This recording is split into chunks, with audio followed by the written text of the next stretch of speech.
Pemirsa, pembacaan putusan sidang perselisihan hasil pemilihan presiden 2024 akan digelar 3 hari lagi. Berbagai prediksi hingga gejolak di luar peradilan memunculkan pertanyaan, akankah 8 hakim konstitusi akan bebas dari intervensi? Saya akan membahasnya bersama dengan Hakim Konstitusi periode 2003-2008, Maru Arar Siahaan. Selamat malam, Pak Maru. Selamat malam, Mbak Siti.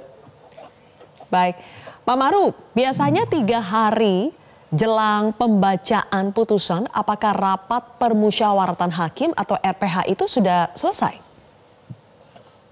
Ya, kalau dalam pandangan saya, ya pengalaman itu sudah selesai sebenarnya, tetapi penyusunan putusan itu tentu masih memakan waktu.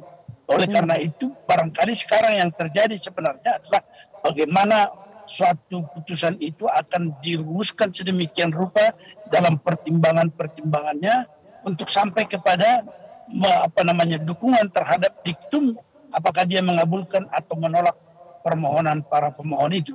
Saya kira sudah harus selesai. Tapi bagaimana mereka merumuskan dalam kalimat-kalimat untuk mendukung putusan itu, tentu itu yang menjadi masalah sekarang. Dan kalau kita bisa bayangkan jumlah halaman itu seperti pengalaman yang lalu dan sekarang lebih lagi dengan adanya amicus curiae itu, saya menduga ini bisa mencapai 1.500 sampai 1.800 halaman. Problematiknya sekarang ada di sana, tetapi isu utama pasti mereka sudah putuskan itu, apakah mereka bulat suaranya atau terdapat perpecahan suara, dissenting dan lain-lain. Saya kira demikian, Mbak Siti. Oke, kalau prediksi Pak Maru dengan mengamati bagaimana jalannya persidangan itu, apakah akan ada hakim apakah komposisi hakim ini akan terbelah dalam keputusannya, artinya akan ada dissenting opinion? Ya, saya kira dari pengamatan kita, kalau ada misalnya yang mempersoalkan lagi putusan nomor 90 sebagai landasan untuk pendaftaran sebagai calon wakil presiden, terutama kepada Gibran, dan beberapa dari hakim yang memutuskan untuk mengabulkan permohonan Gibran di masa lalu, pastilah kalau secara alamiah mereka akan membela putusannya, karena kalau dia tidak membela putusannya di masa lalu dengan segala teori-teori, maka mereka bisa dikatakan dulu adalah orang-orang yang tidak menjadi hakim yang independen maupun imparsial.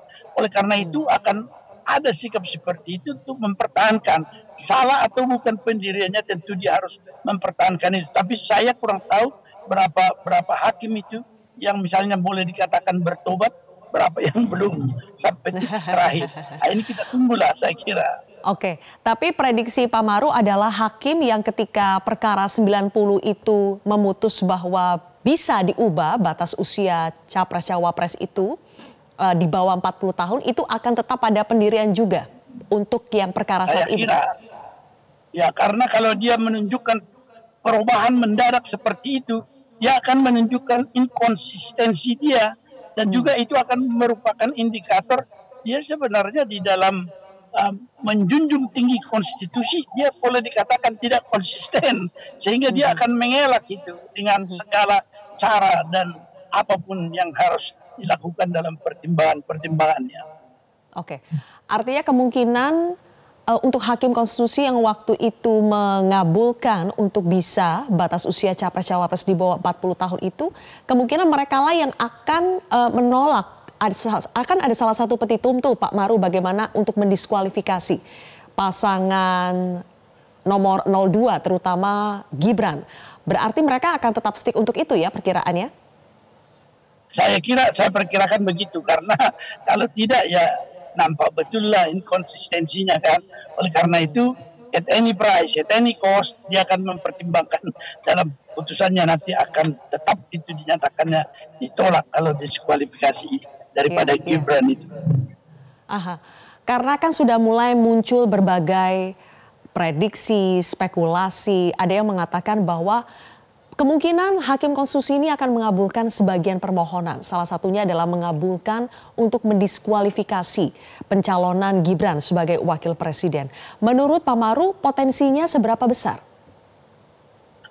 Kalau saya secara pribadi ya melihat sangat besar lah potensinya. Terutama sekali karena sejak awal saya melihat bahwa jika suatu putusan sudah dinyatakan bahwa tidak sah, itu jelas disebutkan dalam Undang-Undang Kekuasaan Kehakiman. Kalau hakimnya ada yang memiliki konflik of interest, itu tidak sah dan harus diulang. Tetapi Mahkamah Konstitusi waktu itu menolak untuk menyatakan lagi sikapnya terhadap putusan nomor 90, sehingga dia dianggap oleh kalangan publik itu bahwa dia putusan yang final and binding. Saya kira final dalam arti tidak ada upaya banding kasasi maupun PK, ya, tapi binding atau mengikat. Undang-undang Kekuasaan Kehakiman sendiri menyatakan putusan seperti itu yang didasarkan pada konflik of interest dia tidak mundur, itu jelas dinyatakan tidak sah. Masa yang tidak sah kok dilaksanakan, karena kemudian putusan itu dibawa ke KPU untuk dasar pendaftaran daripada Gibran. Inilah yang menurut saya menduga kalau jalan pikiran kita itu seperti yang dianut oleh Hakim MK, dan saya melihat dari pertanyaan-pertanyaan mereka sekiranya saya lihat itu agaknya sejalan dengan apa yang kita pikirkan. Oleh karena itu saya melihat ini akan dikabulkan. Dalam pertimbangan-pertimbangan mereka sudah nampak pertanyaan-pertanyaan mereka, sehingga menurut saya Gibran itu kalau dikabulkan nanti permohonan itu sebagian atau seluruhnya, Gibran itu pasti akan didiskualifikasi. Oke, Pak Maru, kita beralih ke bagaimana ada banyak pihak yang mengajukan diri sebagai sahabat peradilan atau amicus curiae. Menurut Pak Maru, apakah ini akan menjadi bahan pertimbangan kuat untuk para hakim konstitusi dalam memutuskan? Ya, saya kira ya, tapi tidak akan mempengaruhi pendapat hakim itu sendiri, tapi dia akan menambah keyakinan.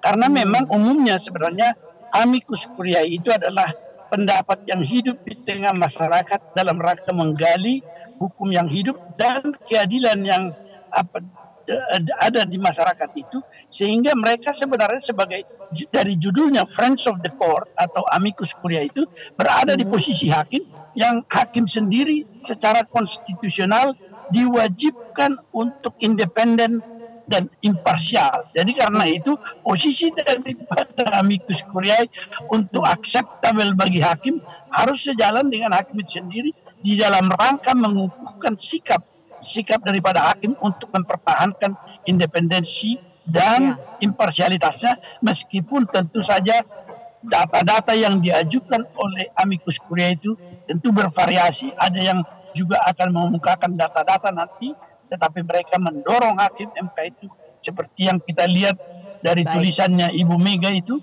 harus berani, dia harus kembali kepada kenegarawanan mereka. Jadi kenegarawanan daripada hakim itu yang harus menjadi titik tolak mereka mengambil keputusan bahwa ini untuk kepentingan bangsa dan negara dan seluruh rakyat Indonesia di dalam kerangka demokrasi yang menjadi prinsip konstitusi yang memberikan hak kedaulatan kepada rakyat. Saya kira ini menjadi titik kunci bahwa satu lagi, Pak Maru. Oke, satu lagi. Selain amicus curiae, kita lihat saat ini ada berbagai unjuk rasa yang terjadi jelang putusan MK. Kemudian kita juga lihat ada berbagai prediksi spekulasi di luar peradilan terkait dengan putusan MK. Apakah gejolak aksi massa, gejolak politik, kemudian berbagai spekulasi di luar sana itu bisa mengintervensi para hakim konstitusi? Ya, kalau saya sih melihat tidaklah. Karena hakim itu sebenarnya kalau yang dikatakan ancaman, tekanan, kekerasan, tekanan kekerasan atau ancaman untuk membunuh dan lain sebagainya, itu kalau bagi negarawan kalau MK itu hakim negarawan yang dikatakan memenuhi syarat konstitusi, itu tidak akan mempengaruhi. Tetapi yang kita khawatirkan adalah kalau mereka diberikan janji-janji untuk jabatan, apakah duit dan lain sebagainya, ini saya kira yang menjadi ancaman terbesar. Yang lain-lain Anda perhatikan sendiri, seorang hakim agung Pak Amin Safyuddin Kartasasmita meninggal ditembak, itu tidak takut dia sudah putus meskipun ada ancaman-ancaman yang terbit bahwa dia mati kemudian, itu adalah risiko daripada seorang hakim agung yang harus dipikulnya sesuai dengan sumpah jabatannya, tentu konsekuensinya ada. Semua hakim harus menerima konsekuensi seperti itu meskipun tidak harus dibunuh tentunya. Saya kira Oke. demikian Mbak Silvi. Terima kasih Pak Marwar Arsihaan, Hakim Konstitusi periode 2003-2008 sudah berbagi bersama kami di Prime Time News hari ini. Jelajahi cara baru mendapatkan informasi. Download Metro TV Extend sekarang.